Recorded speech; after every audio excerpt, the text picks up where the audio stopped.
The project will not be successful unless the right people are on the team and the team is effectively managed. A team goes through several stages before it reaches optimal performance.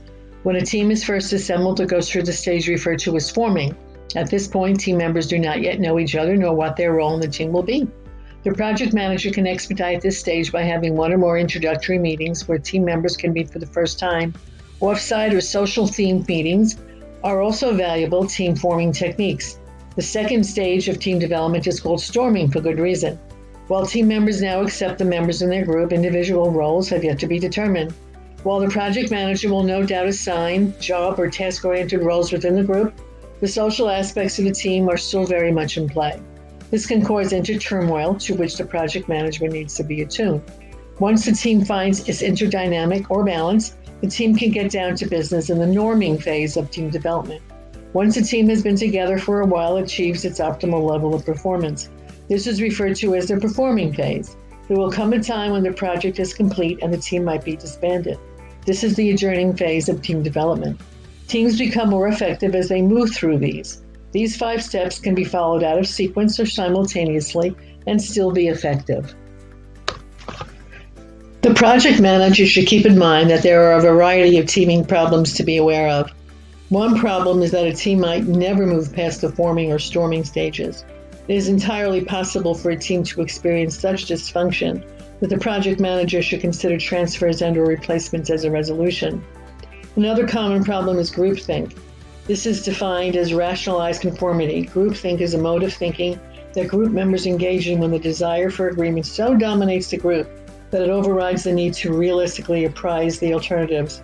The symptoms of groupthink are illusions of invulnerability, creating excessive optimism and encouraging risk-taking, rationalizing warnings that might challenge the group's assumptions, unquestioned belief in the morality of the group causing members to ignore the consequences of their actions, stereotyping those who are opposed to the group as weak, evil, or stupid, direct pressure to conform placed on any member who questions the group, couched in terms of loyalty, self-censorship or ideas that deviate from the apparent group's consensus, illusions of unanimity among group members, silence is viewed as agreement, and mind guards, self-appointed members who shield a group from dissenting information. Teams must be supported by the department as well as organizational level. There are several layers of support for project teams. The external environmental layer greatly influences how an organization operates.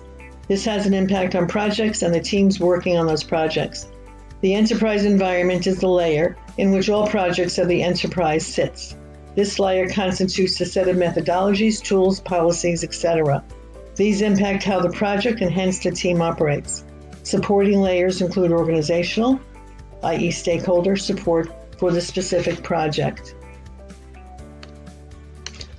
Modern project teams are often widely dispersed, often global. There are alternatives to the standard face-to-face meeting. What's key here is the importance of improving project collaboration and document exchange, with the chief complaints being delays receiving input, challenging communication across time zone, people using incompatible software applications, and difficulty interpreting feedback. The team effectiveness leadership model can be used to identify what is required for a team to be effective and point the leader either toward the roadblocks that are hindering the team or toward ways to make the team even more effective. The model uses a systems theory approach that includes inputs, i.e. individual, team, and organizational factors, processes, what one can tell about the team by observing team members, and outputs, how well the team did in accomplishing its objectives. Many say managers live by the 10% rule. That is, the greatest productivity you can get comes from hiring within the top 10 percentile.